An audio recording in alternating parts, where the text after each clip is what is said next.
You got to open up a trust with them and say, basically, look, you are the trustee. I'm the beneficiary of this trust. I have these debts, the house, the car, the boat, the whatever, and I want you to do a set off on them with my credits. He can write you a check. All you got to do is cash it. And we split whatever. I mean, I'm with you. I'm with you. I like it. I feel like it's illegal, but I'm okay with that. And I'm a solid guy, Matt. I didn't have to turn anybody in, yo. No, you went to trial. I'm a solid guy, Matt. How did that work out?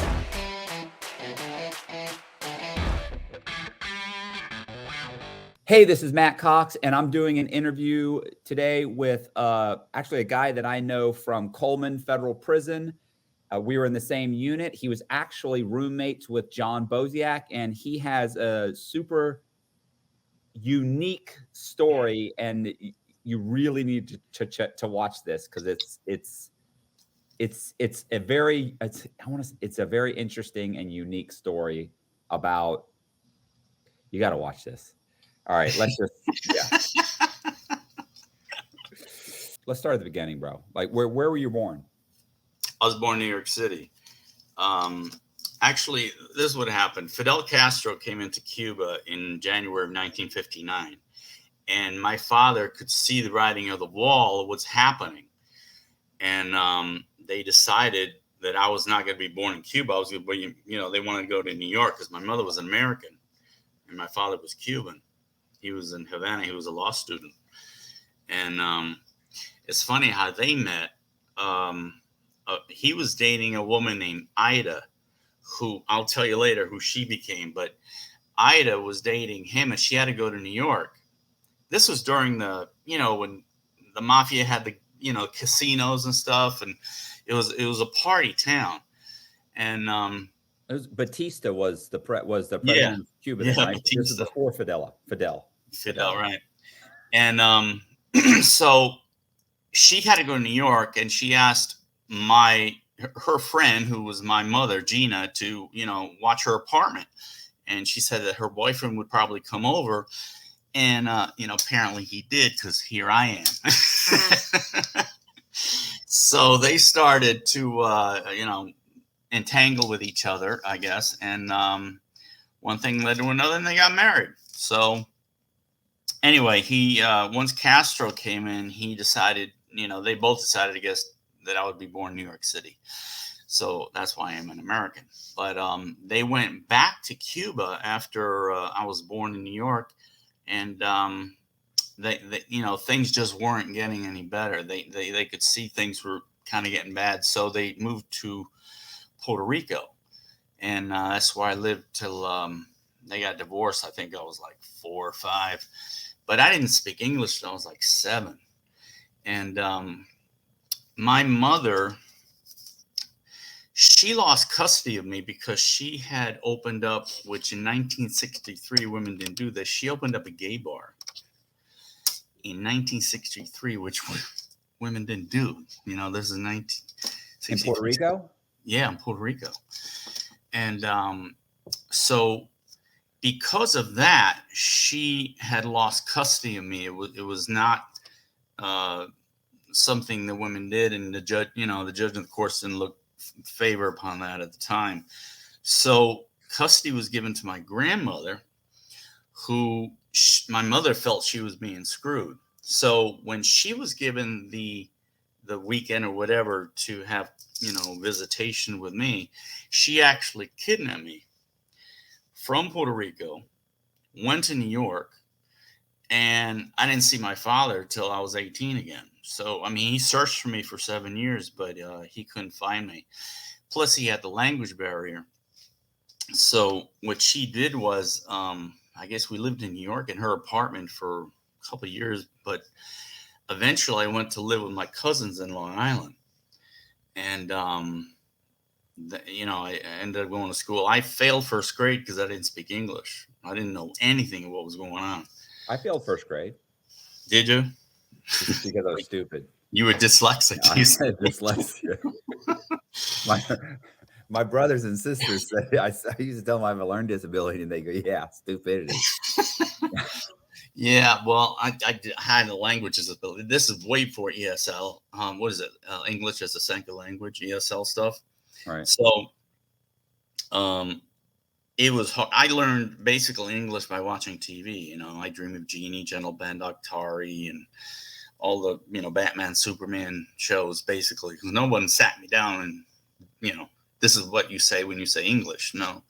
So anyway, I lived with my cousins for about 2 years, and and then I was moved to my grandmother in Connecticut, in a place called West Cornwall, Connecticut, a little itty bitty town. And she had changed my name from Marrero to Goddard, so he couldn't find me. So she was married to Neville Goddard Jr. I don't know if you know the name Neville Goddard. He's on YouTube a lot. He's into manifestations and esoteric stuff. No. But if you look him up on YouTube, he's there. I mean, he's been dead a long time, but they got all his teachings there. But she was married to his son, so she gave me his name when I was growing up.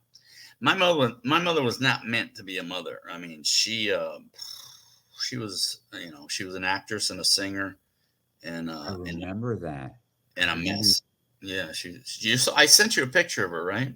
Yeah. Yeah. But I remember you talking about her being an actress. God, what a myth. I mean, she had no idea about business. She was just a wreck. I mean, she smoked and drank, which Like was a wreck, like a free spirit. Sorry, excuse me. Like a free spirit wreck, or like an angry. no. She wasn't angry. She was just any success she would start to get, she would sabotage her own success. Okay. She and she didn't have a firm grasp of reality at all. I mean, as I was growing, when I finally did move with her, I'll tell you later, when I was like 14 or so, 13, she was constantly saying she was going to have go back to Hollywood and do a talk show with Sophia Loren and this and that. And it was, oh God, it was just a nightmare to live with this every fucking day. And anyway, she was not meant to be a mother. She was also a black book madam for a while. She was a madam. I remember this. I remember you talking about this. Yeah. And she knew a lot of low level, I should say low level, but lower on the known level of actors, like Larry Gates, who was in the Body Snatchers, and she was supposed to marry Steve Allen at one time, believe it or not. And she knew Orson Welles and a whole bunch of people, but she never could make it as an actress. I mean, it's a very tough business. Yeah. Very tough. And she was a good singer. She could sing. But man, there was no, AGT at the time, it was hard to make it. I wanted to let you guys know that I have a Patreon account. If you're interested in joining the Patreon account, it's got 3 tiers. The top tier, you actually get a different con man painting every single month. If you're already joined and you're already supporting me, I really appreciate that. If you haven't joined yet and you're interested in joining, I'm going to leave the contact information for Patreon in the description. Thank you very much for watching the video. But anyway, she moved me to West Cornwall, Connecticut to live with my grandmother. And I lived there for about 5 years. And I didn't have my father. I didn't have my mother's. And I have no brothers and sisters. So I had nobody. And basically, my grandmother worked 7 days a week. She worked 5 days a week at the welfare department and 2 days at the Emporium coffee shop flipping burgers. So I just basically raised myself. I wasn't... I had some friends, we hang around and stuff, but I had nobody like at home. You know what I mean? Right. So, you're like a latchkey kid. Yeah, basically come home and there was nobody there. She had 25 cats though, and 2 dogs. And my mother had bought me a horse to kind of compensate her not being there. So, that's a lot of cats. It's a lot of cats, dude. They were indoor and outdoor cats, but it wasn't. I can't complain. It wasn't a bad childhood. I did a lot of fishing. It was a great place. I didn't have to get all of this. I didn't have a bike at first. You know how kids always have a bike, Mhm. and I was there from like the age of I think 9, 10, 11, 12, whatever, 8, whatever.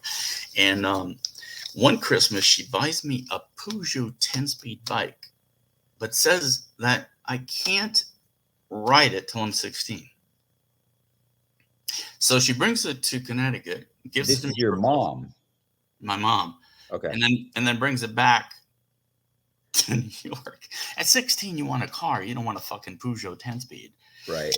I mean, she'd visit me once a year, more or less. She was never made to be a mother at all. But she was trying to put off Broadway shows together and all this other bullshit she was trying to do. She'd come up to visit me with a director. His name was Emilio Bruzzo. He was an Italian guy. He was a director and whatever. The next thing that happened, there was a major thing in my life. The house burnt down. There was an electrical fire in the house, and I woke up at 5 in the morning, and there was smoke throughout the house. And I tried to go down the staircase, and it was just the smoke coming up, and I could see all the cats are basically dead already. And I, banged on her door, said, "Look, we got to get up. We got to get out of here." Luckily, she had just rented the lower part on the up, behind the house to a guy named Nathan, who was able to put a ladder up so I could get out.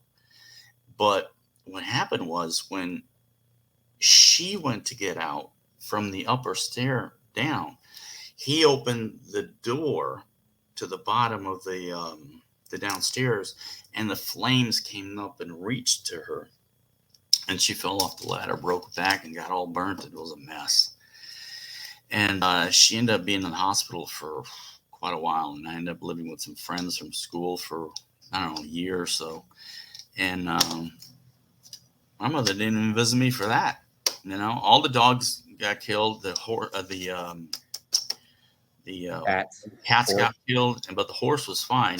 He was outside. But I used to have a paper out also back then. I delivered on 5 in the morning the Waterbury Republican, and I would do it on the weekends on horseback. So it's kind of cool. On horseback? Yeah, it was kind of Pony Express, Bro, how old are you? I was 11 that time, 11, 12.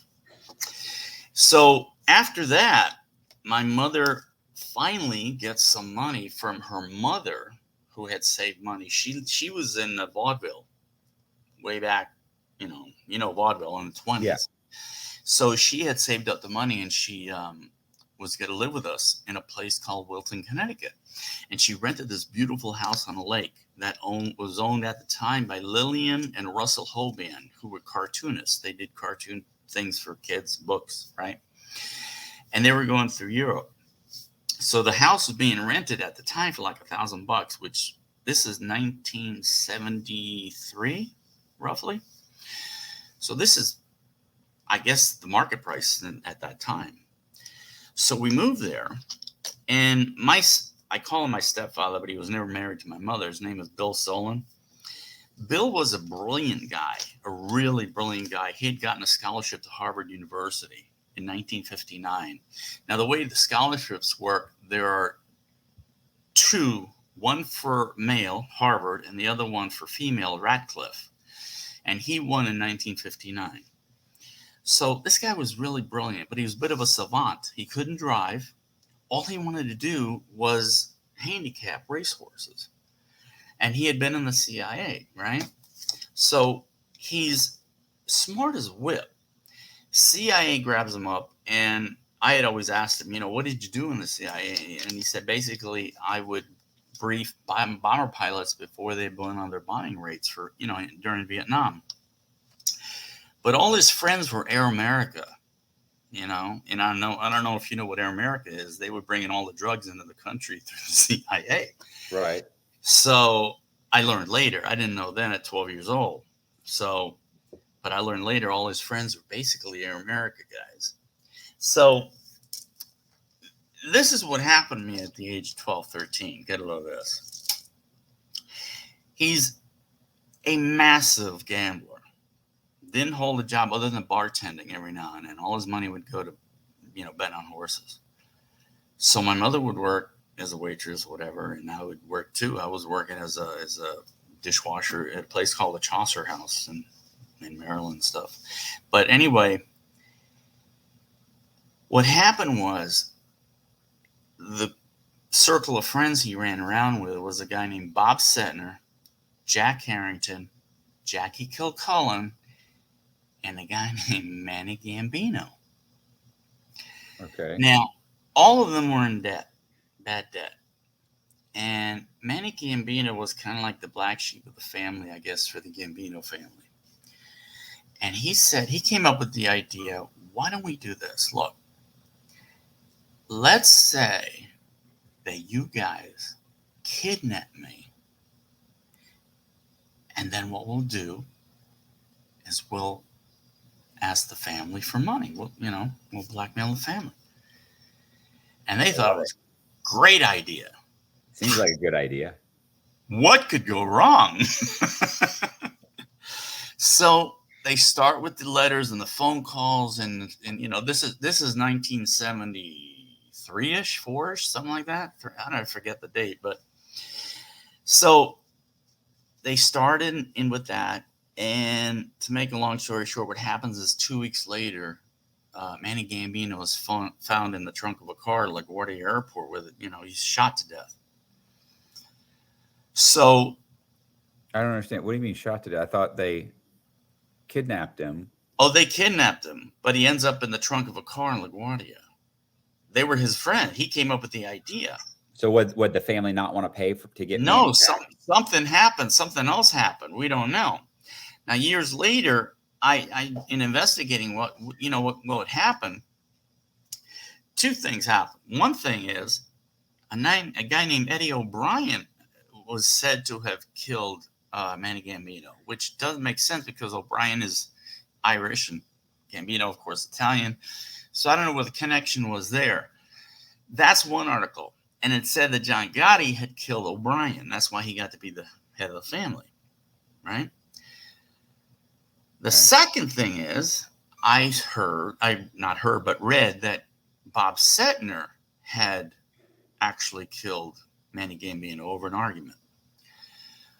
Whatever, I don't know. I was 12, 13, whatever it is. So my mother was always ushering me out of the living room to get away from the TV because, it was all over the place. It was on the TV. It was on the news and whatever.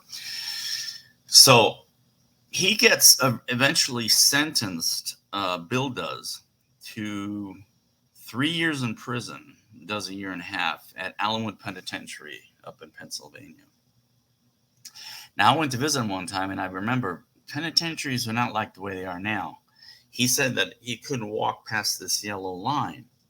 And at the time, penitentiaries are not like that today. So it must have been kind of, I think, like a campish kind of thing, a lower camp. I don't know what it was, but that's what I remember at the time. Well, I was in the Medium, and they have it's, you've heard the song like "Walking the Line." Mm-hmm. So, and there's basically like in the Medium, there was a red line in certain spots. You just couldn't pass it. Like this is someplace inmates don't go past this line. It's funny, at the time he was in prison with the Watergate guys, Magruder, E. Howard Hunt. Nice. All of those guys. And E. Howard Hunt, I don't know if you've studied the JFK assassination, he was part of that too. He was deep inside of that. Let's stick with you. Let's stick with so anyway, he gets sentenced to 3 years and does a year and a half.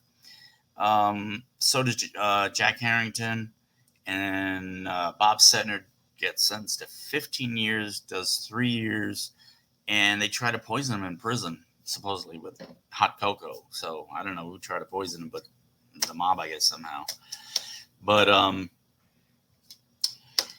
Bob Setner was always good to me. I mean, he always got me rock concert tickets and stuff. It was, I love the guy. He was great. I mean, he got me Kiss tickets and Aerosmith tickets, and Earth, Wind, and Fire. Everything I wanted to see, he would get it. So he was cool to me. So from then, Bill gets out, and we have to move because actually, what my mom did was to kind of hide me. Was she was able to like smash the car, collect some insurance, and she immediately put me in a Eastern Military Academy in Huntington, Long Island. So I lived on this.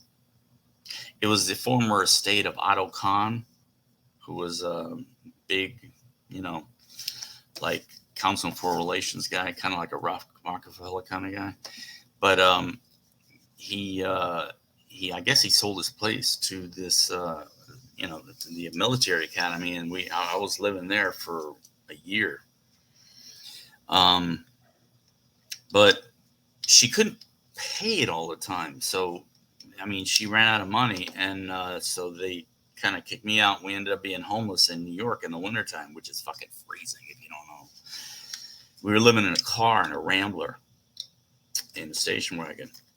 And so then I don't know how she did it, but she got more money and then was able to put me back. So I continued living there at the military school.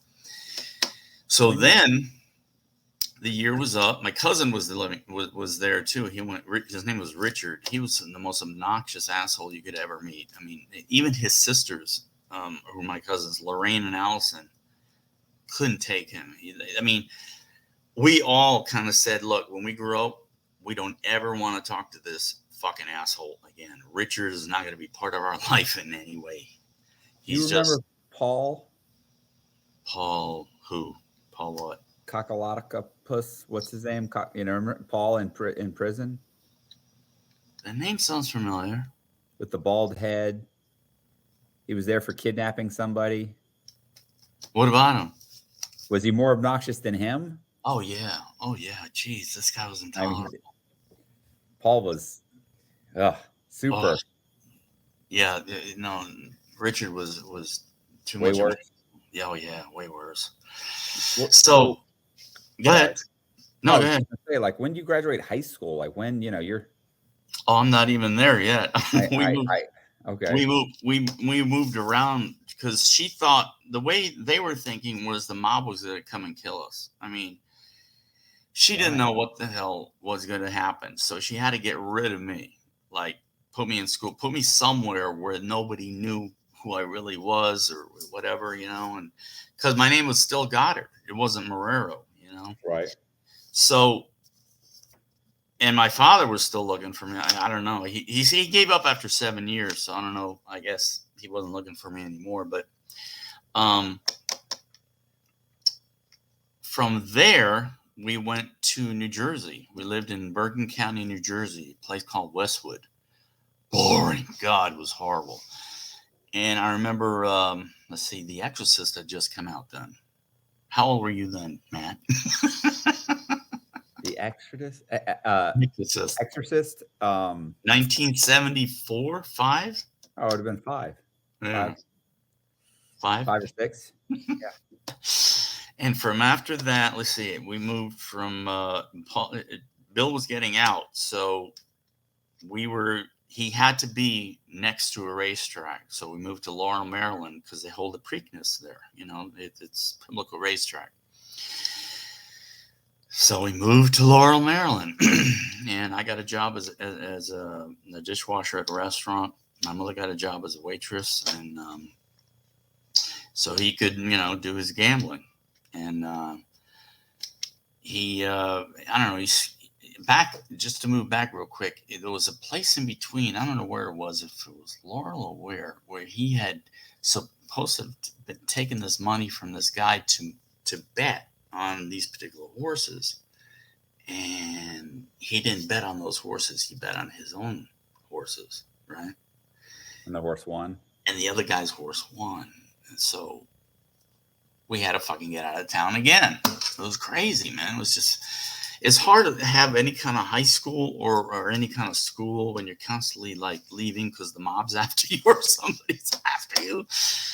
So, and then anyway, I think that's how we ended up in Laurel, Maryland. And I ended up there for a while. And I was, I think, 16 by now, 17, something like that.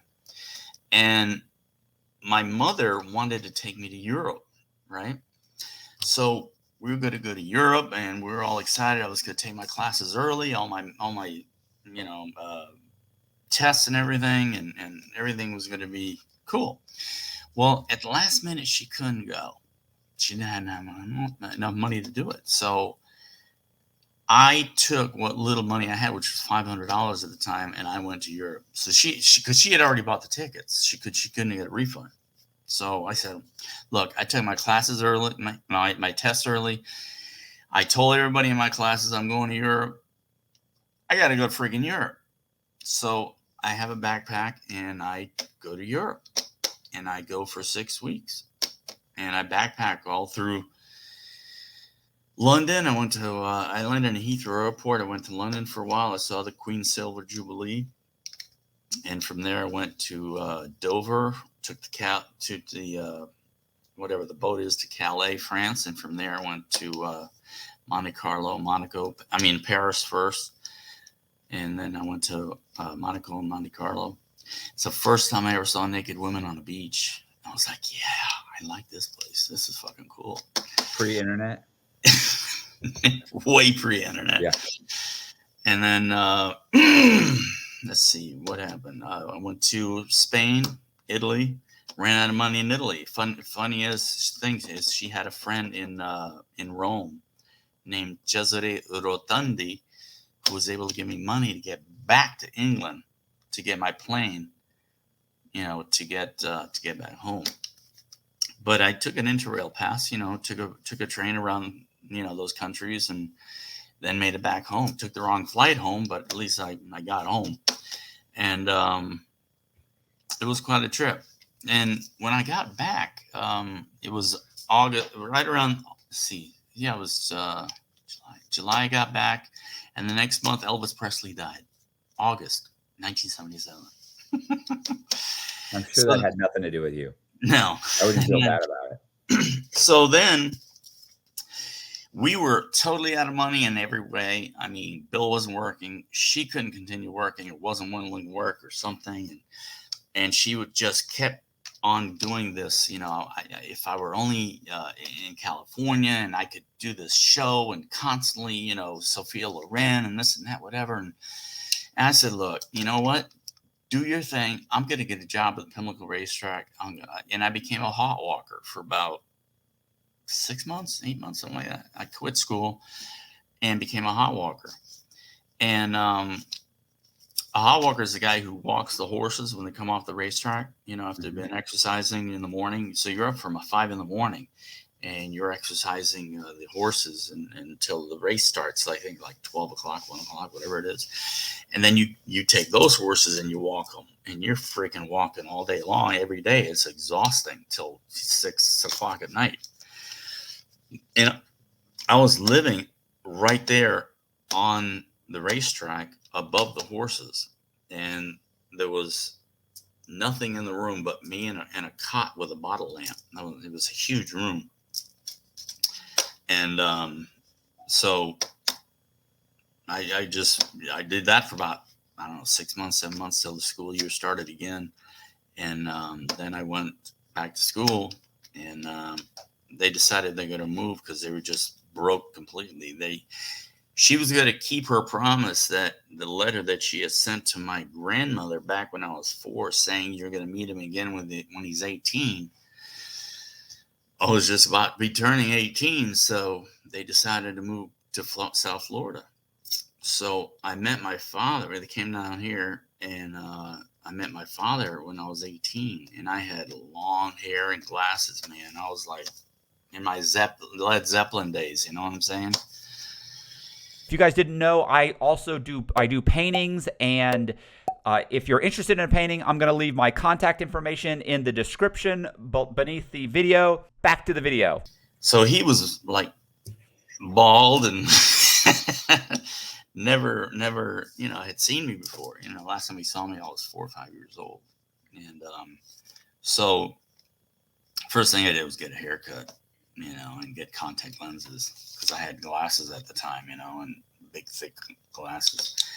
And so we were trying to assimilate our relationship a little bit and just, I guess,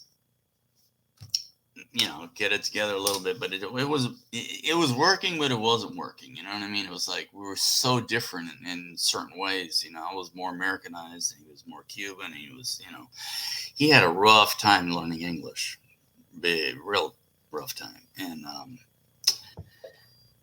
so he had been remarried to a girl named Lily, and Lily had come from a very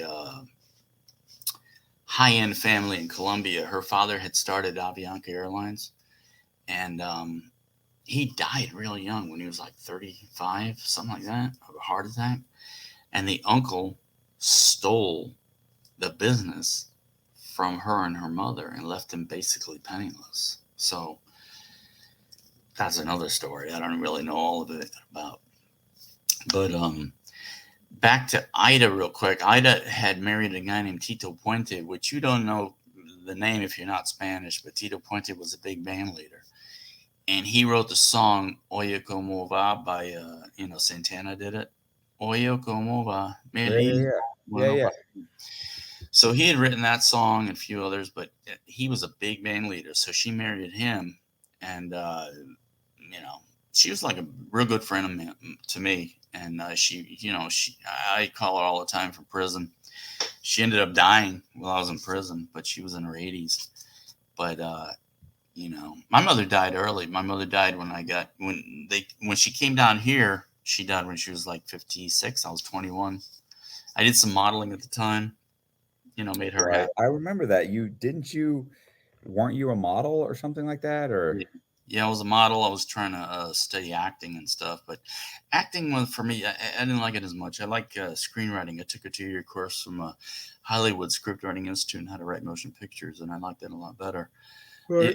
It's just getting it financed after that is really the hard stuff. But it is what it is. But writing was it was fun. I liked it, but I just haven't kept up with it. I had like 13 screenplays, but I lost most of them. A friend of mine, Marcella, she has, I think like 5 of them that she was able to keep, but that's it. When I was 21, let's see, when I was 20, actually, Lily got me a job at the Omni Hotel working at a disco. Disco was hot at that time. I mean, 1979, 80. Disco. Yeah, disco was pumping, dude. I mean, Saturday Night Live had just come out with, John Travolta and whatever, and Donna Summer was hot. And, man, it was fun, and the women were beautiful and freaking gorgeous. It was just, the 80s were the 80s. But you were in Miami. Yeah, I was in Miami now, and discovering women, really for the first time, and it was fun. It was a lot of fun. Yeah, they're a lot of fun. So, yeah. Well, okay. So then what? So what happened then? What was it? What was the first time? Come on, you got in trouble. Oh, that isn't until I'm 28. But let me build up to that. Okay. All right. So disco is pumping, and then it's not. It's like it went up, and boom! One day they got rid of the place I worked at was a place called Scaramouche. I was a laser light operator, and it became a comedy club. It's like dead. Everything was dead after, let's see, it was 1982. And I got a hot dog cart, and I sold hot dogs for 4 years from 1982. I remember this. I remember you saying the hot dog cart. And then there was an issue with like where you were at or something, or they took your license or something, or they changed the laws and they made it so you had to constantly move the hot dog cart around, which was impossible. This is a 1,000-pound machine. You can't do that at night. I was there at night, and I sold in front of a place called Casanova's, which was a a disco. It continued on as a nightclub, and I would sell from 11 o'clock at night to 5 o'clock in the morning. So there was nothing open. I mean, if you come right out of the disco, you have to, you're starving. You want to not have to go to Denny's and pay a tip and all that stuff. You get a quick hot dog and a soda and you go home. So I did that for 4 years. And I don't know if you know South Florida at all, but at the time, there was no I-75. There was no 595. There was no Sawgrass Mall. There was no, the only thing out in certain part of the West, there was only C.B. Smith Park and a place called the Sportatorium. So everything else was a place that you could go mudding, which is like, you take a motorcycle out and, you have fun, all that. And I would go out there one time a week and sell hot dogs and, sell out, and then go back and do Casanovas at night. So what happened was I was making like $35,000 a year roughly, not that much, but it was not good, I guess, at that time. And I'd gotten a truck on credit. But then my stepmother needed a car. She wanted a car. So I signed a car for her. So she got a car. Then 2 friends of mine need a vehicle. They said, can you help me get a vehicle? So I helped another one get a Honda CRX SI. Pretty sure this is a straw man. This is what they call being a straw man scam.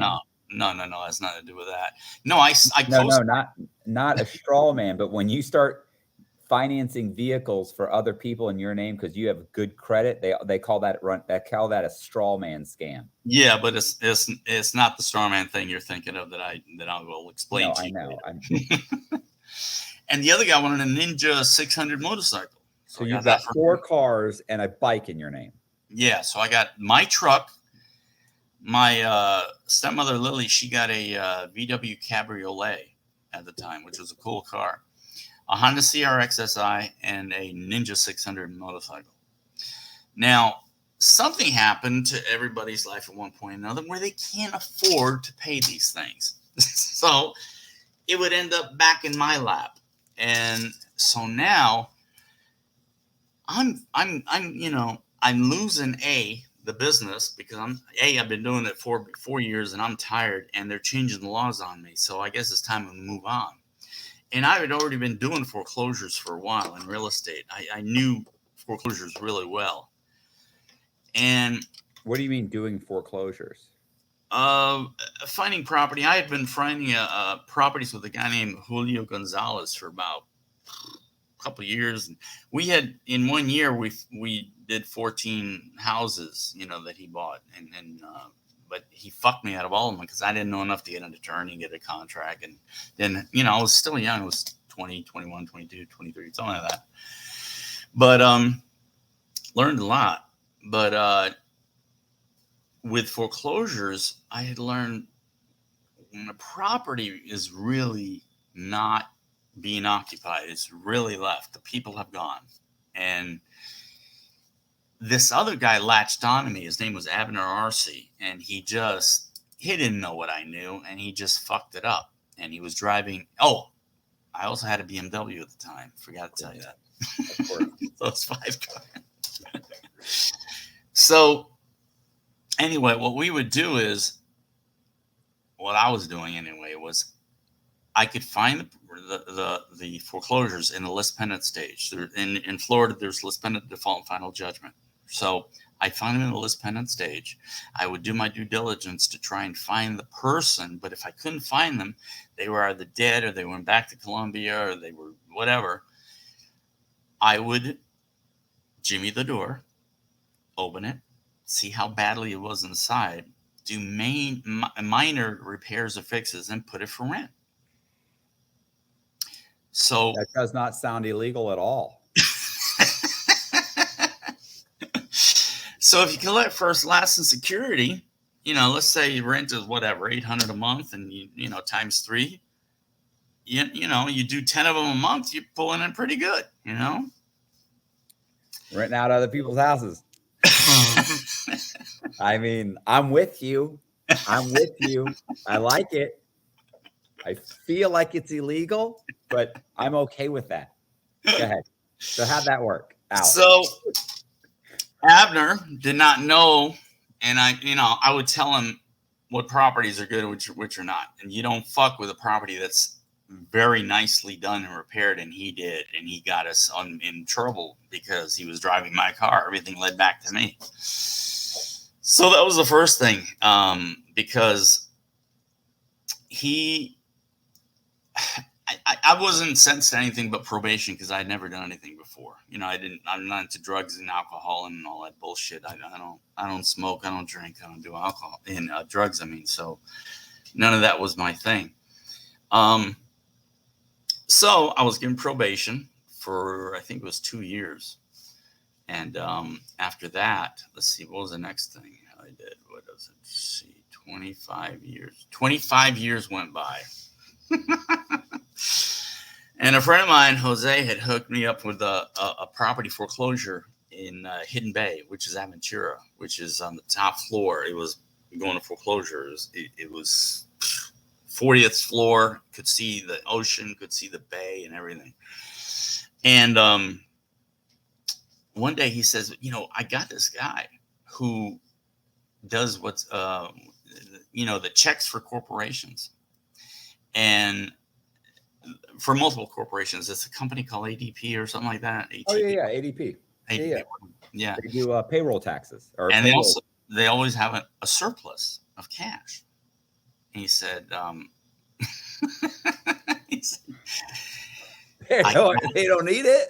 I got my guy on the inside. He says he can write you a check. All you gotta do is cash it, and we split whatever. Sounds reasonable. I try that, and I get busted because the checks are too big. I think each check was like 40. No, the 20,000 and 20,000 was 2 checks. I tried. You didn't cash them? Yeah, he wanted me to cash them at a check cashing place. I said, okay. I'd rather have deposited in my account, but he wanted to do it at the check cashing place. So anyway, I get busted, and So I understand, like when you say you get busted, did the cops show up? Like, are you sitting there waiting for your cash and the cops walk in and grab you? Yeah. Check cashing place called the cops right away. You believe that? Couldn't believe it. And I was charged with uttering. Yeah.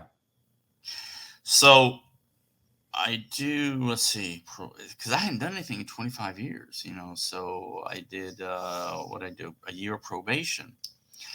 But during that time, I had, oh man, I didn't tell you about the DTC. Oh, that's a great one. All right, let me tell you about the DTC. What does DTC mean? Depository Trust Company. They're in New York City. They're at 55 Water Street. They're in the same building you actually get your CUSIP numbers from. Okay, we'll talk about that. How's that work? They do settlements for multi-million-dollar, countries and companies around the world. Into the quadrillion dollars. All right. But what we had gotten was the actual routing number to their account. And what you do is you take the back of the social, right? And on the back of the social has a letter and 8 numbers. And that letter is a routing number to a Federal Reserve Bank. The numbers are an account. So what I did was take the numbers from the back of my social, put it as the account number with the routing number of the DTC. You can look up DTC. They're huge. So how did you know to do this, and why did you think, what gave you the inclination to look at your social security card and just decide, hey, I think that this is a routing number to an account or a bank? Like, why did you think that? What? Well, it's on the internet. You can look it up. The routing numbers on your back. You look on the back of the social, and it'll give you the list of all the Federal Reserve banks that they are. Okay, what I'm saying to you is, why did you think that? Did you just suddenly, bam, it just popped in your head? Or we had conference calls. We had those sovereignty conference calls all the time. Okay, so it was a sovereignty. You skipped that. So So this is the sovereign citizen. What is a sovereign citizen? Well, it's either you're an economic slave or you're sovereign to the government. You either are an economic slave or you're not. I mean, you got to. It's where you want your allegiance to be. See, if you're a U.S. citizen, the U.S. is actually a federal corporation. If you look up United States Code Title 28, Section 3002, subsection 15A, says the United States is a corporation.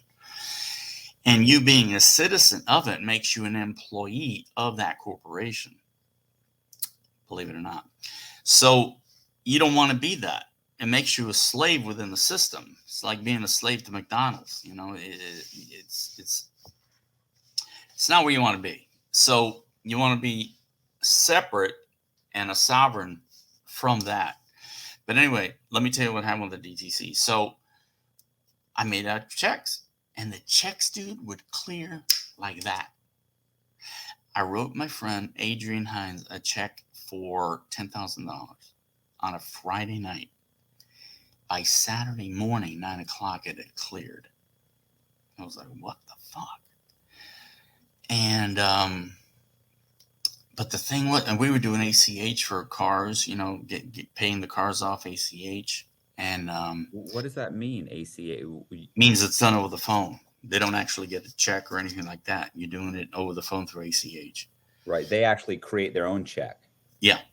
So because this is a long time ago, you know, you don't do that now. Like, no, but I remember this 2005 roughly. Right. So like I used to have a lease payment with like Audi. Right.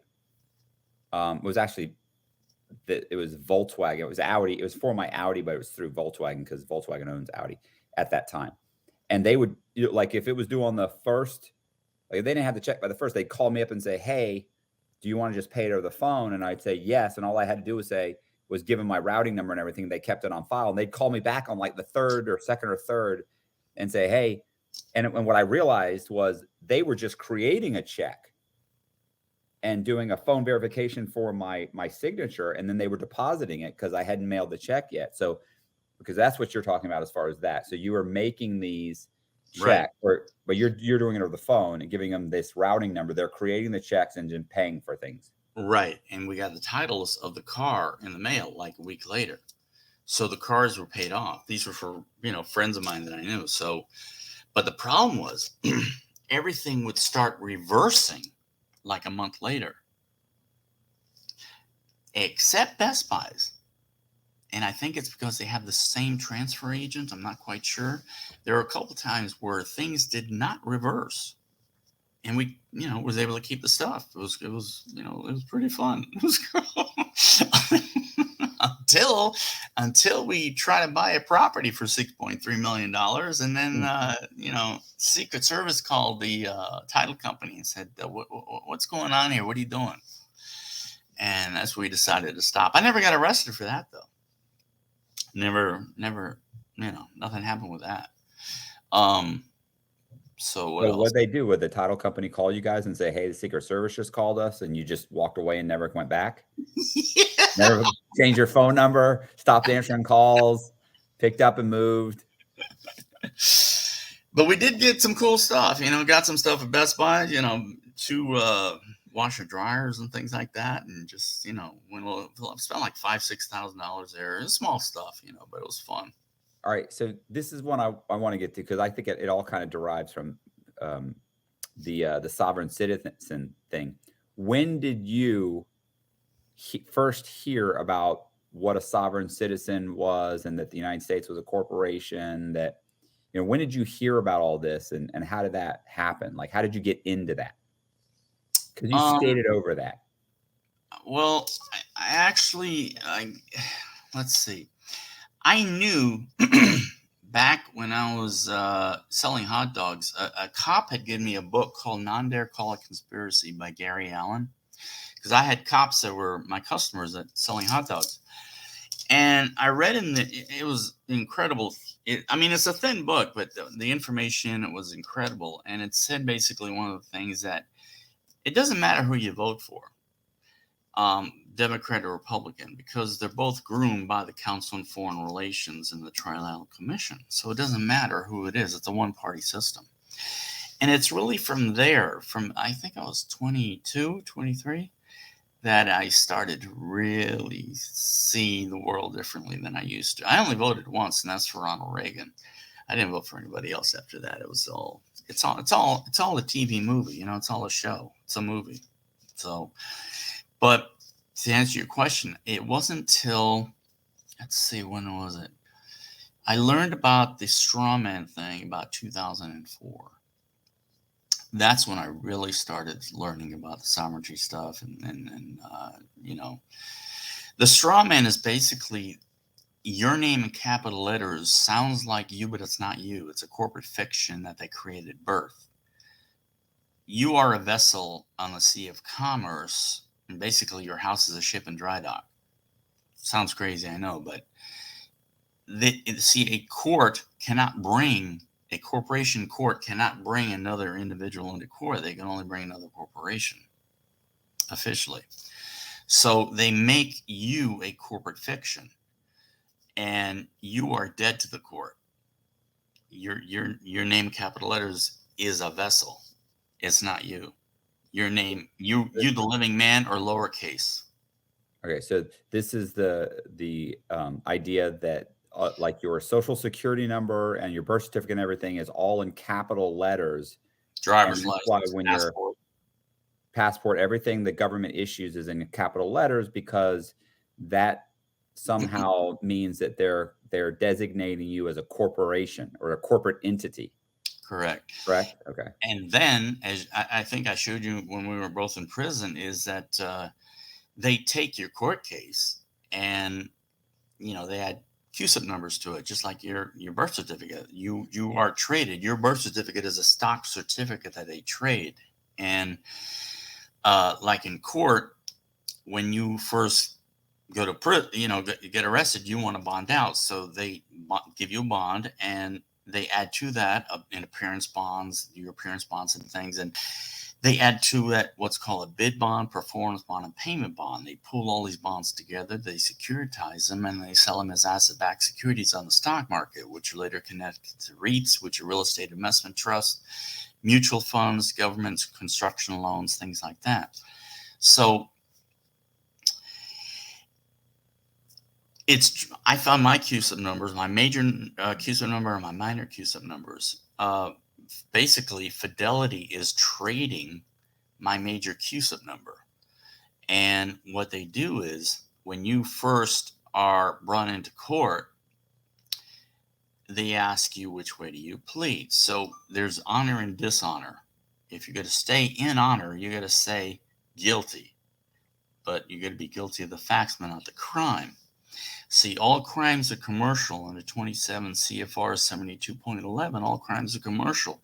Well, if they're commercial, that means they're civil. Then what are we doing in a criminal court? So when you say you're not guilty, you're actually saying, I'm not going to pay for the thing that I broke. Let's say because you broke a statute and code. Statutes and codes are not laws. They are actually copyrighted opinions. So a statute is a bond. And these bonds, what they do is they have a bank that bids on these not guilty pleas. So you have the bank bidding on your plea. Then you have an insurance company underwriting the performance of that. So they give them a performance bond. It's crazy, dude. I mean, what they're doing is just so much fraud, because it's not in your discovery what they're doing. None of this was in your discovery. No. So, okay. Well, okay, you explain that. Let's go back to, so now you said that was, you did the thing with the checks, and then the Secret Service had shown up, and then you had gone back to that. You were back around 20. Well, they didn't show up. They didn't show up. They just made a phone call. Well, they didn't show up because you weren't there. Trust me. I know not to be there when they show up. Like, but they showed up somewhere. So at some point, I'm pretty sure they went to there and somebody stopped by and said, look. Now, the reason I went to federal prison, is that what you want to get to now? I mean, I think the buildup to wondering how did that happen? Like, how old were you? Oh, 52. Roughly. Yeah, that was old. I mean, I'm saying when you were in your 30s, when you had initially started doing these things like you started initially down this path of being a sovereign citizen, and like the thing with the judge the one time where you made Well, no, in my 30s was 1990 to 2000. So I wasn't doing it in my 30s. I was doing it in my 40s. In 2004 is when I was 44, roughly. So that's when it started. And when you really kind of realize things aren't as they seem. Things are different than what you think they are. Right. So, I mean, as far as the government, as far as them, yeah, the concept of that they're there's a borrowing difference. money. There's a difference between the United States of America and the United States. It's two separate corporations. The United States of America was a de jure republic incorporated in 1787. You got the United States, which was incorporated just after the Civil War. All right. And the United States is a fascist corporate military democracy, which is the worst form of government before you have total tyranny, which is what you're seeing now. They want to set up a totalitarian state. So you don't want to be a U.S. citizen. You want to go back to the de jure republic, and that's what you want to be as a sovereign. You want to go back to the de jure republic of the United States of America. Now, when they have on your indictment, it says United States of America versus Matthew Cox, right? That United States of America is owned by Payne Weber, which is now UBS. But it's a corporation used within the court system. My court, I found out, was on Dun and Bradstreet. So that means they have constituencies. They have a board of directors that want a profit. It's a company. Okay. It's such a fucking scam, man. It's incredible. It has nothing to do with federal anything. It's like the Federal Reserve Bank. It's not a bank. It has no reserves. It's not federal. It's a private corporation. Right. And the Titanic didn't sink it, and that's a whole different thing. That's a whole different show. I saw the movie. Yeah, but they switched it. They switched it with the Olympic. The Olympic was another boat. Yeah. And that boat had already had accidents and everything. And J.P. Morgan had invited John, what's his name? John Zucker Guggenheim, Benjamin Guggenheim, and all these people were against the Federal Reserve, right?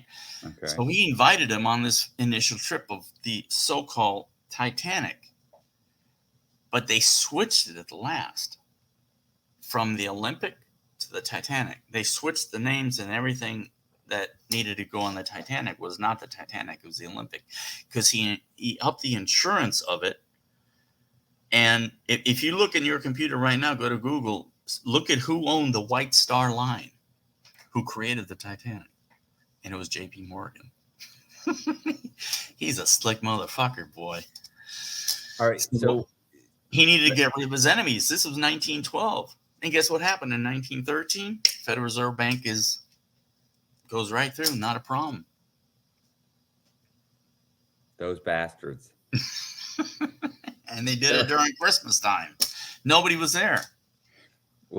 So let's go back to, so what happened with your case? Like, you were approached by somebody where you, like you said, in your 40s, you started getting into the whole sovereignty thing. And yeah, but that's not why I went to prison. The reason I went to prison is this. I got caught up in a conspiracy of commingling.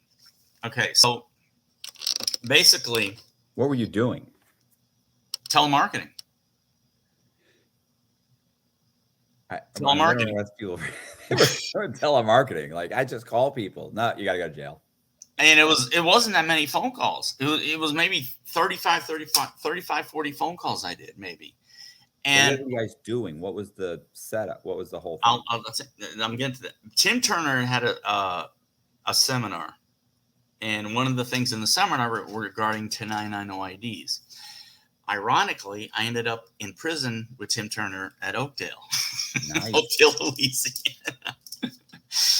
Anyway, he had done a seminar, and a bunch of us, this was at 2008, right around the housing bubble. Remember that, when everything collapsed and went kaput, right? Yeah. So everybody was losing their homes, and everybody knew that, I knew stuff about foreclosures, and I also knew a lot about telemarketing because I'd been a telemarketer.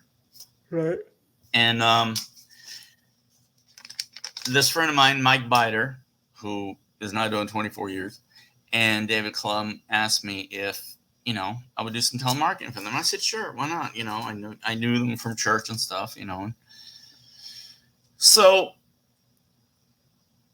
the way it works is they're basically doing a 1099 OID on your checking account. See, because everything you write into existence is basically a check, a promissory note. If you write for a house or for a car or student loan, anything it is, a promissory note on a UCC 3-104 is basically a check. It's a draft. And what the bank does is they take that, they deposit it into an account, then they fractionalize it anywhere from 9 to 18 times. So that house that you close on is actually paid for at closing. They get you into what's called a secondary unconscionable statute stable contract called a mortgage. Mortgage comes from the Latin word mortua, which means death. It's where we get our word for mortal, morbid, mortuary, mortician. Mortgage is a death pledge. So the bank is getting you into death pledge where that house is already paid for at closing. So we were getting that money back for people using a 1099 OID. OID stands for original issue discount. And you have to do an 8281 form to find out who the actual grantor is of the actual documentation. So I don't know. We had an IRS enrolled agent. I don't know if she did that 8281 form, because you have to have that 8281 form to go with the 1099 OID all the time. So anyway, these people were getting checks back, $1 million, $500,000, $2 million, whatever. The spouse would get it, would say, oh my God, okay, $1 million. Let me go down to the bank and cash it. They go down to the bank and cash it. And that's how we got caught up in a conspiracy of commingling, because those were private credits, and you can't mix private credits with public funds. Okay, so wait, let's go back. So one day you're working at a telemarketing firm, right? Telemarketing company. Well, no, I was working, actually doing some real estate for some folks to help them out, saving their homes and stuff like that. Okay, well, and somebody comes to you and says, "Hey, there's this guy. What's his name? Who's doing a seminar?" Tim Turner. Tim Turner. So you go to the seminar with some of your buddies, some guys that also are they also believe like the whole sovereign citizen thing? Are these just friends, or are these just like, who tells you about the seminar? Who tells me about the seminar? I don't remember. This is 2002. I don't know. I have no idea. So you go to the seminar. There's what, 20 people there? 50? Oh, they're about 50. Yeah. Okay, so 50 people, and Ted gets up and he explains. Tim. Yeah. Damn it. Tim gets up and he explains about the 1099 OID. And he explains the whole thing and says, look, when people borrow money from Bank of America to buy a house, Bank of America turns around and fractionalizes that mortgage and sells it for way more than was ever borrowed, something along those lines, right? Like, it's extremely complicated what you're saying. Well, he didn't just explain it. I mean, it's well known. I mean, they don't lend any money. If you all right, write this down. I want you to look up the affidavit of Walker Todd.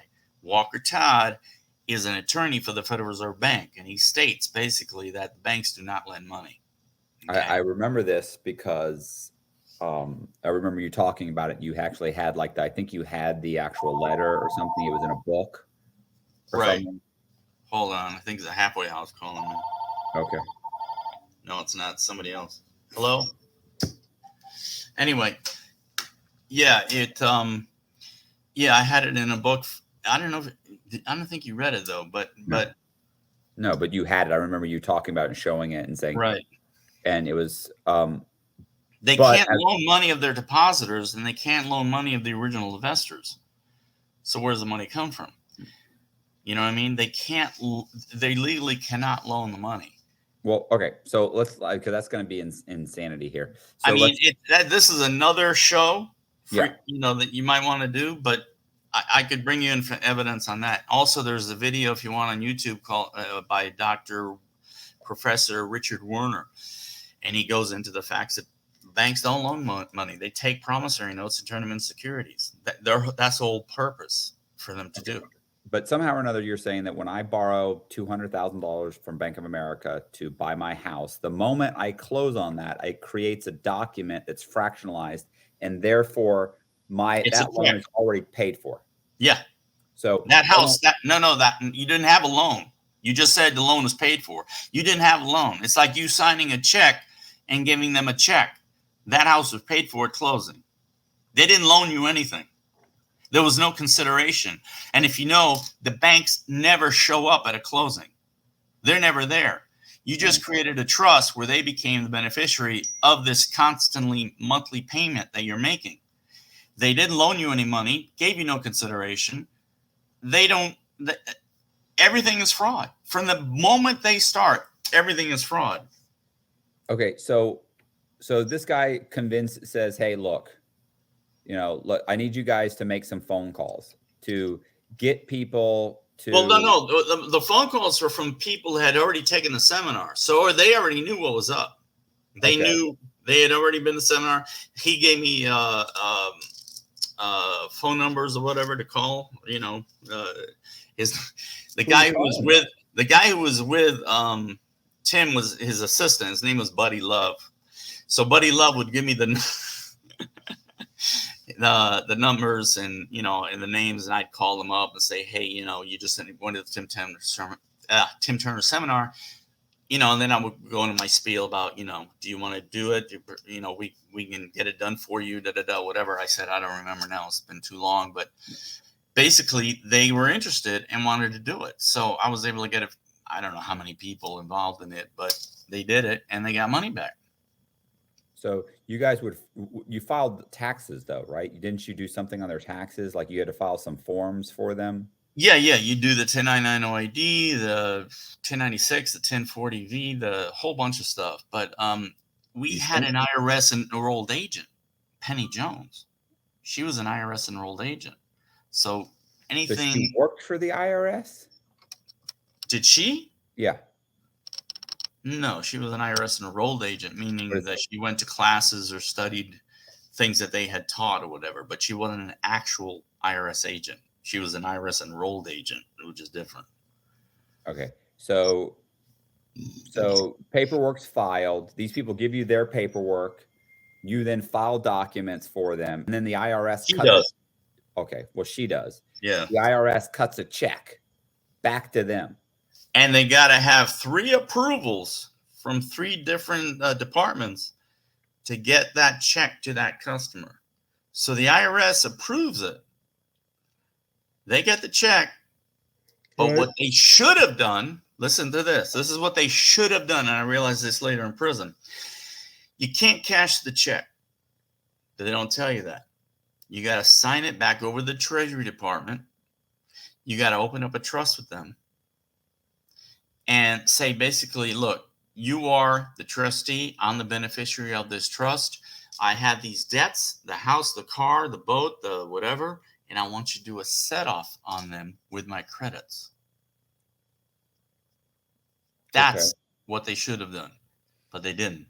They just deposited the check, and then we got caught up in a conspiracy of commingling.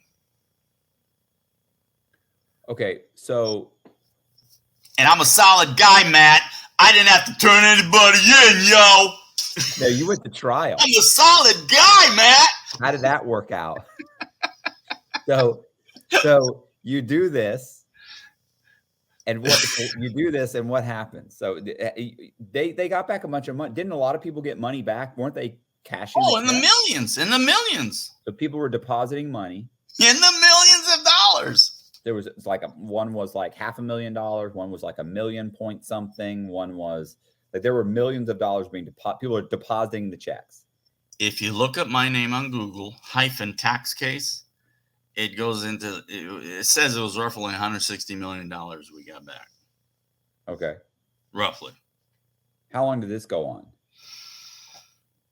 Wasn't long, about 6 months. Wasn't long. So at some point, because once you got the customer and we filed immediately. I mean, it doesn't take that long to do, because they would do a 1099 OID on their checking account. Everything they paid through that checking account will be OID'd. So, because everything you sign into existence is going through that checking account. Basically, if you bought a boat, you got a student loan, whatever loan, supposed loan, I say loan, it goes through that account, and we got checks back pretty quickly. Okay, so at one point though, the place gets what? Busted, raided, you get target letters. What happens? Target letters mainly. And so a target letter is a letter sent from a federal agency saying you're being investigated. Yeah, not me, but the other guys did. Yeah. I got busted by IRS CID when I reported to my probation officer for the check thing that my friend Jose got me into. I was still on probation for that. So I got busted at my probation officer's office by IRS CID. They asked you to come in for some reason. I came in every month, I think. Yeah, just to check in, and they knew when I was coming in. And so did they arrested you or just questioned you? No, they arrested me, handcuffs, and put in the car and taken downtown. So, and I spent the night. Did you get out? The next day. Oh, nice. Yeah. And then I was put on ankle monitor. Then again. And then you got a public defender and decided to go to trial? You're kind of forced to get a public defender. I even tried firing him, and Michael Biter tried to fire his attorney, and they all try to fire their attorneys, and they wouldn't let them. That's how they get jurisdiction over you. The bar stands for British Accreditation Registry. They're all members of the bar. All attorneys have the name Esquire after their name. It's a title of British nobility. Okay. I'm not making it up. Okay, so you go to trial. Uh-huh. How many of you guys go to trial? 4. 4 people go to trial. And how long was the trial? Month. 30 days. So what happens at the trial? You explain all of this to the judge. We all bend over and get fucked by the judge as well. You explain all this to the public. You explain all this to a jury. Is it a jury trial? Yeah, jury trial. A lot of them were falling asleep because it was taxes. Tax is kind of boring. But I asked the judge. I said, "Look, are we not allowed to confront our accusers? And if the accuser is the United States of America, I want the United States of America to get on the witness stand. And I want to see the driver's license of this United States of America, because there is no bodily injury. I mean, no one got injured, so I want to see who my accuser is. And the accuser also is supposedly the Internal Revenue Service, not the United States. The United States is a corporation. It's not a landmass. They're not the entire landmass of the United States of America is against us. Well, what did the judge say? He wasn't too thrilled with that one.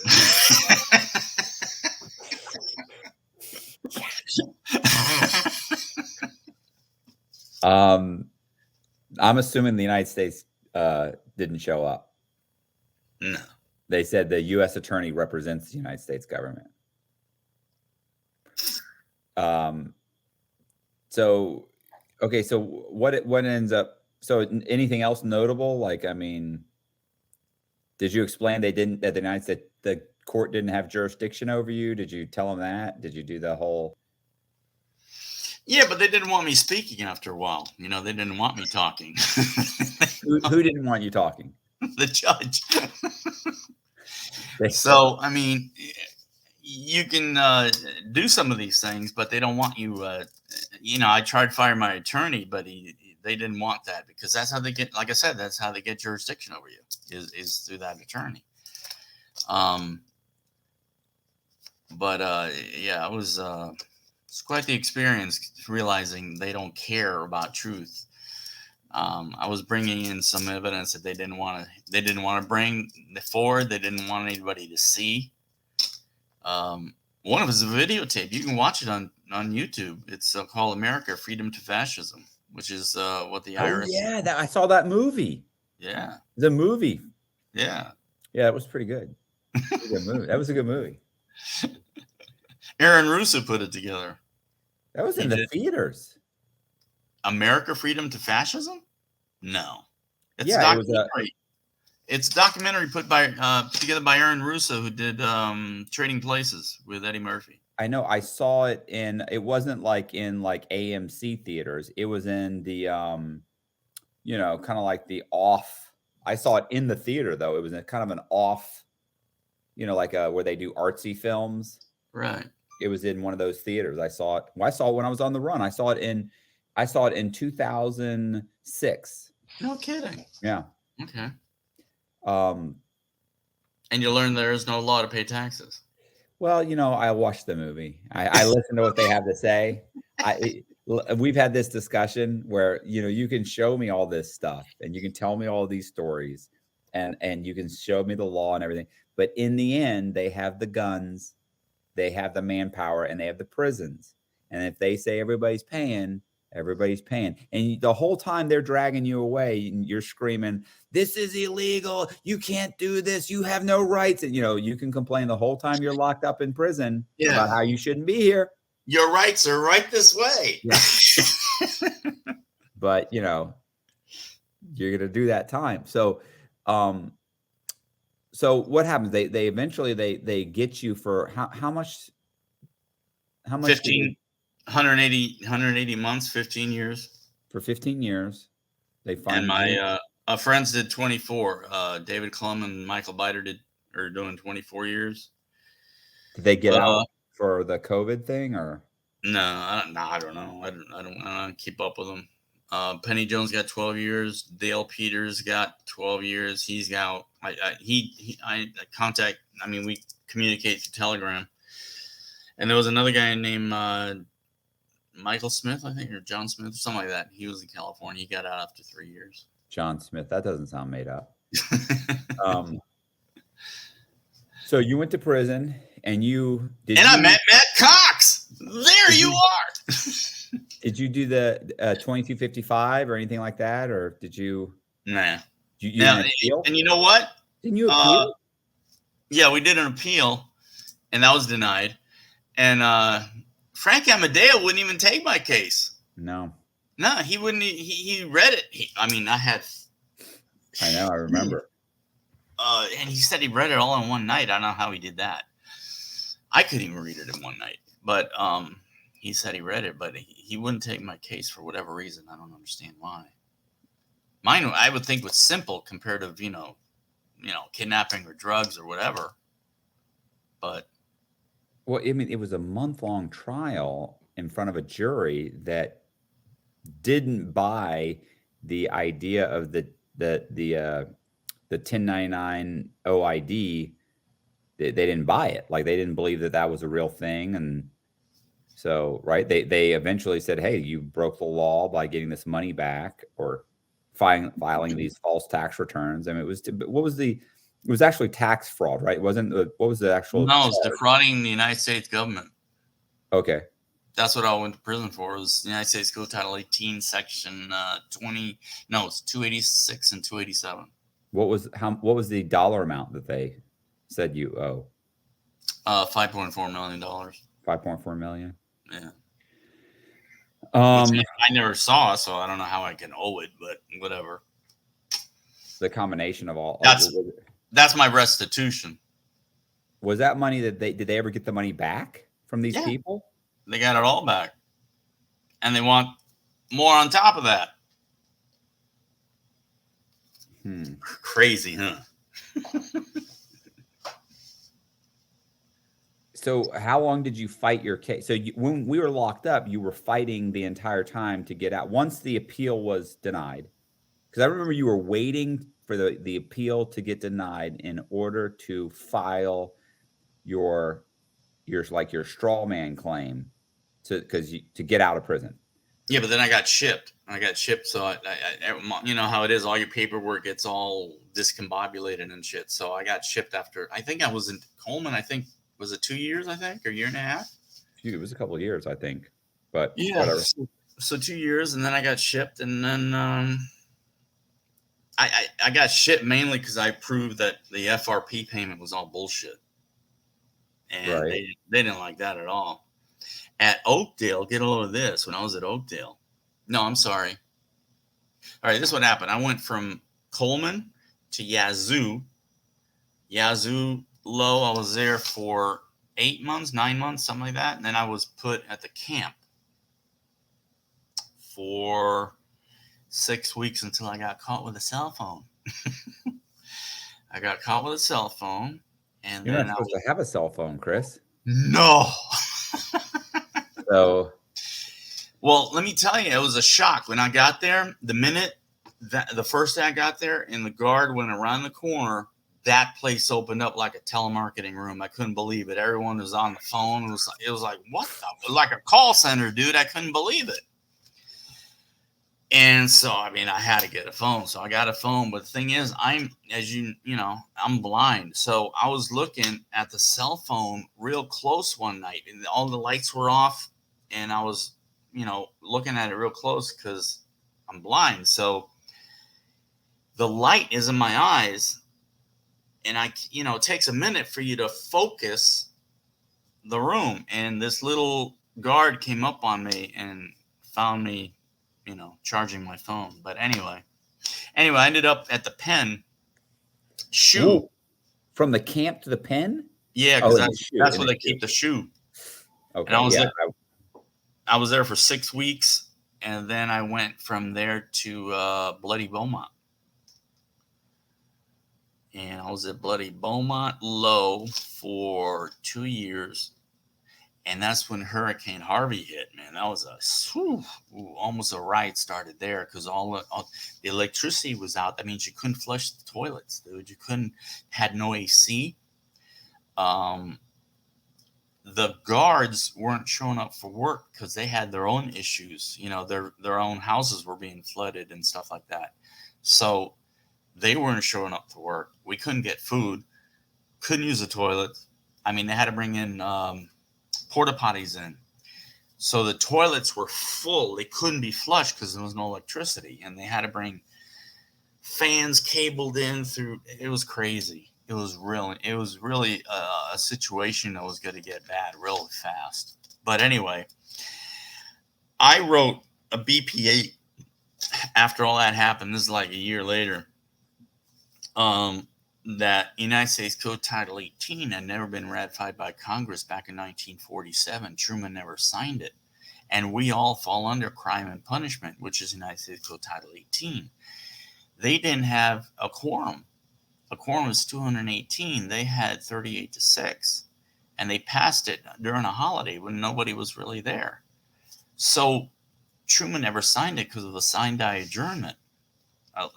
It's like when a law is supposed to be brought forth for him to sign, and he doesn't sign it by the end of the day, it dies. It's sign die. You don't sign it, it dies. Well, he didn't sign it, and they pushed it through anyway. So it never really ended up at the Federal Registry. And I have evidence of that. And I made a BP8 of that, and man, they put me in the shoe right away. They didn't want anyone to hear about that. They put me in the shoe for 3 months, dude, for that shit. And then they shipped me to Oakdale, Louisiana.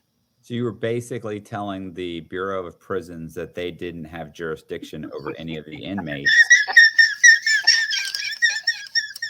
And basically they had to let everybody go, right? And so they, okay. But it's a fact. It's true. Absolutely. It's true. I know it's true. Did you, I have a question. Did you think the warden was going to get that and go, my God, let me look into this? I have the director of the Federal Bureau of Prisons, Harlan Lappin, letter that says exactly what you just said. What are we doing holding these people? Exactly. That's what his letter says. I can read it to you. I can get it for you and read it to you next time. I know your time is almost up here, but Open the gates. Huh? Open the gates. Let these guys out. Chris, I can't believe Chris Marrero. Oh, and I was also asking for $30 million, which they weren't too thrilled about. Why not? Money doesn't exist. There is no money. There's no money. So what did you want 30 million for? Because you need something. What do you pay your rent with? Federal Reserve notes, unfortunately. I keep telling my landlord, there is no money. And they keeps having these cops throw me out. That's crazy. But it's true. Truman never signed. The whole time they're dragging you out of the house, you're going, but Truman never signed. I hear you. I hear you. It's unfair. Oh. So then they released me because of COVID. So I got out because of COVID. That was the only good thing of COVID, I guess. And I got released in May 19th, 2020. Did you file for it? No. They released me under the CARES Act, I guess, or whatever it was. They just called you up and said you're over 50. Yeah. I did more than just a little over 50% of my time. And they said, pack up. So the CARES Act was signed into law by who? Trump. Right. And that said that if you're over, 50? Isn't it 50 years old? You only have to do like 50% of your time or something like that? Yeah. Yeah. So you do 50% of your time and you're in danger because of COVID. Yeah. And they said, kick rocks, put this ankle monitor on, go home, get a job. And they sent me to my ex-wife's house with her husband. Ugh. And she took you in. They took you in. They were like, yeah. But after a while, it became a nightmare. Oh, I had to get after a while. Yeah. I can only imagine. Look, while I was married and my ex-wife was happy, it was a nightmare. I can imagine if I had to go live with her and Nick right now. Oh my God. He'd be like, I thought we were done with this guy. Thought he was locked up. What happened? Yeah, exactly. So it's been a rocket ride, that's for sure. Okay. So I do have a question because we didn't really touch on it, but what happened when you made the judge the trustee? What case was that? Oh, that was the case of the checks that my friend Jose gave me. I did documentation to make her the trustee. So you were charged before you were placed on probation. What happened? You were charged. You were arrested. You got out the next day on a bond. Mm-hmm. What happened? Well, I was trying to make her trustee of the case. I don't remember the details of it all. It was so long ago. But she lied and said that I had missed a court case, and that's why she had the ability to arrest me. this bitch lied. I couldn't believe it. Because I show up to all my court cases. I mean, all my court dates. And she said I had not shown up for a court case, and that's why she issued a warrant for my arrest. So when you say you made her the trustee, what did you do? Like after you'd been charged, you did something. You filed paperwork, Yeah, if I'll just people were making her trustee, do full settlement and closure of the account. So you're saying that the indictment or charge on you was unlawful, or it was actually... It's a trust. It's all a trust. Everything is a trust. And you made her the trustee. I don't understand. And you made her the trustee to do a full settlement and closure of the account. So the charge against you is a trust. Yeah, they're when they're charging you, it's like, for example, you go to a store and you buy something with a credit card, they're going to charge you on the credit card, right? Right. When you break a statute and code, they're charging the strawman account because you have unlimited credits at the Treasury. So they're charging that account. You got it? Okay. Yeah.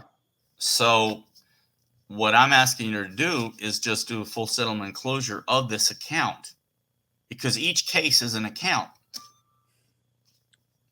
That's what I was doing. I know it sounds crazy. But. And so you made her the trustee. Right. You filed paperwork saying this whole thing is a trust, and I'm making you judge the trustee, and I'm asking you to close it out? Correct. And she was upset. Yeah, she was upset I made her a trustee. And so she set a court date and said you missed it. Right. And then had you arrested, brought back in front of her. And what'd she say to you?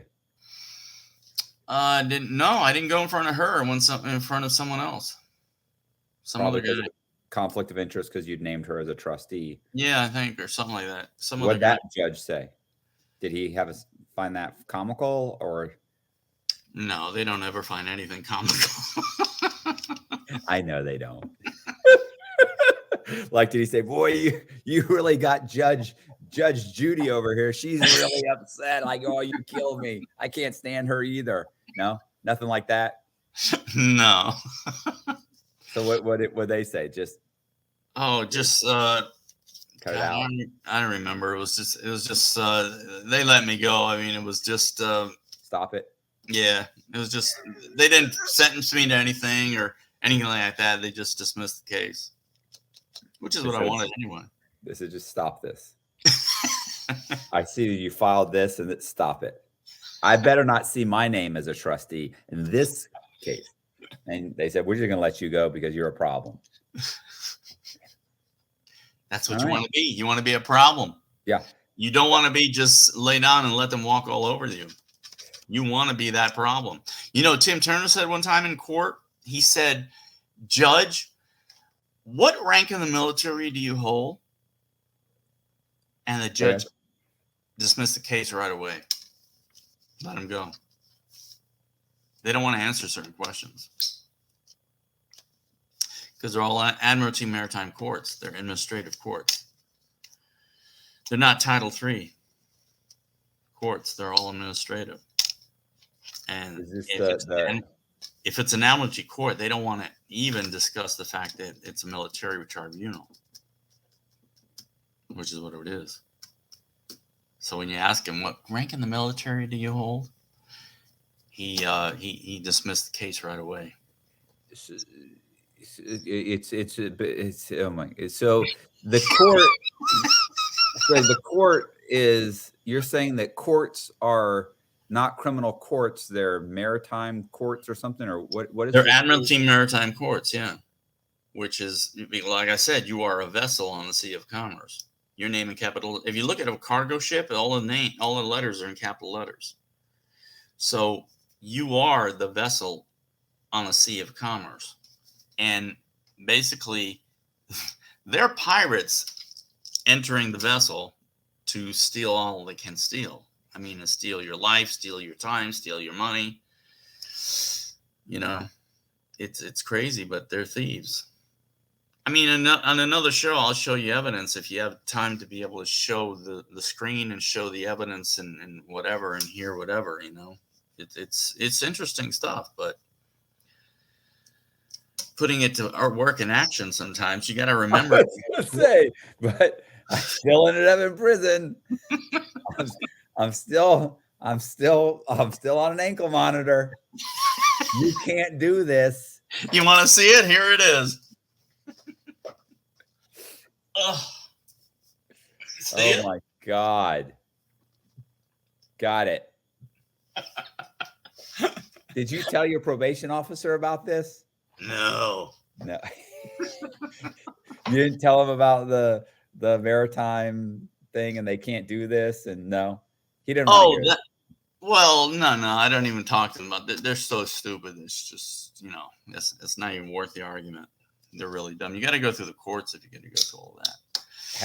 But you've gone through the courts. No, I'm going to go again. I'm doing a writ of habeas corpus and to get rid of this ankle monitor, dude. It's driving me nuts. It's really driving me. I've been on it for 2 years. They want me to be on it till 2025 in September, and then put me on a 3-year supervised release. It's ridiculous. It's like, come on, dude. I'll do some telemarketing. I mean, shit. Bill Cosby got off after 2 years raping 100 women. Come on. It's ridiculous. You should have been out there raping. That's the problem. Right. If I'm going to do a crime, let me do a crime. I should have gone in the bank with a gun. And I'd have they'd have been like, 3 years. Well, you know what? He was already on probation. He's a felon. 7 years. Give him 7 years. Instead, I used a pen and they said, oh, hell no. 26. Hell no. 26. That dude had a Bic. Was it a ballpoint? Yes, sir. It was a ball. Oh, hell no. 4 more months for an enhancement for the ballpoint. What the hell? Oh, man. Good times. Yeah. Oh, yeah. Good times. So you're doing a habeas corpus motion to get off the ankle monitor, and then what is it? So what's going to happen with the house? What are we going to do when all these houses start going under? You think? There's another bubble. Oh yeah, it's a tsunami of foreclosures coming up, big time. Because during COVID, as you know, they did a moratorium. Moratorium's over, and there's going to be so many opportunities to get rich are you going to get back into real estate yourself, if you're willing to rent out some houses better in foreclosure. No, I'm never doing that again. No. Wait, you don't have to worry about Jose's gone. Or whatever his name's gone. Or whatever the guy's name that was Abner. His name was Abner. He's gone. We know what went wrong last time. We're not going to do that again. Yeah, I don't want to do that again. I'm getting too old for this shit, dude. Fuck. Yeah, at this point, if I could just order a pizza once a week, turn the TV, I get to turn the TV. I can watch by myself. I don't have to put it on the schedule. I don't have to say, hey, can we watch Walking Dead on Sunday? Where I like Walking Dead. Put me on the schedule. I don't have to say that now. Now I want to watch Walking Dead. I just fucking say I'm watching it. I got my own TV. It's a great feeling, isn't it? What ridiculous. How ridiculous. It's a great feeling, isn't it? Cook is still locked up. Yeah. You remember Cook? Yeah. For how long? Oh, I don't know. He's whatever. He got 15 years. He'll be out in a few years. So sorry, Red Bull. Red Bull's still locked up. Fucking that guy. What a maniac. I liked him, though. I loved Red Bull. He was super entertaining. He was smart. He was funny. Yeah. I mean, I wouldn't invest my life savings with him. I can tell you that. That's a problem. I'm not buying a business opportunity from him. But, yeah, I'll hang out with him on a Friday night. Yeah, we could go bowling. I wish I could help him to get out, but I can't, you can't communicate with anybody in prison once you got this thing on your leg. Yeah. Yeah. But you're totally out on everything? No probation on nothing? No, I got probation. For how long? Oh, 5 years. I'm at 3 years right now. I just filed a motion to try and get off, but because I owe $6 million, they don't want to let you off when you owe money. Because, they think if they keep me on probation the whole 5 years, I'll have it paid off at 150 to, sometimes I pay 150, sometimes I pay 600, sometimes it's 400 a month. It depends on what I make, but they somehow or another think, well, let's keep them on an extra 2 years because that'll close the gap between the $100 a month he's been paying and the $6 million. You could challenge him and say, what is money? Yeah, my judge, I have a good relationship with him so far. Like, so we'll see. I put in a motion like a week or two, and it was filed on July 18th. So I'm waiting to see what happens. So, the government hasn't responded, and the judge hasn't told them to respond. So, I think it's like 14 days after 2 weeks or something. If they don't respond, then they just grant the motion. Right. So I'm, it was the 18th. I mean, what's today? 27th, 28th, something like that. What is today? You don't know. I don't know. Today's the 28th. So it's the 28th. Yeah. So whatever, in another week or so, we'll see what happens. What kind of motion was it? It was just a motion to terminate my probation. I've done 3 years on a 5-year probation. Everybody else I know gets halftime, like halfway through their probation, they let them go. Well, I say probation, you say, it's supervised release, but. Well, no, on me, it's federal house arrest. It's not probation. It's not considered legally probation. I'm still in prison. Right. I'm on supervised release. Right. I always say probation because then otherwise people are like, if I explain supervised release, then they're like, well, what's that? And it's like, it's basically probation. It's probation. Right. But really the court still has jurisdiction over me. Right. And I guess for probation, then the Justice Department has, but right now has I think jurisdiction or the probation office or something like that. But supervised release, technically, the judge still has the say so. And so I filed a motion to say, hey, look, despite the fact that I still owe this money, like keeping me on an extra 2 years is not going to change anything. And my probation officer has said that, look, like there's no reason for you to be on probation, but because you owe money, I can't ask them to take you off. But she said, if they call me, I will tell them, look, I can't recommend they take you off. But to be honest with you, there's just no reason to keep them on probation. It's really just more of a problem for her every month than for me every month because I have to fill all the paperwork. She has to look over the paperwork. Like, it's just stupid. Right. But I would like to get off. I'd like to get off paper or probation. When I say paper, people don't know what that means.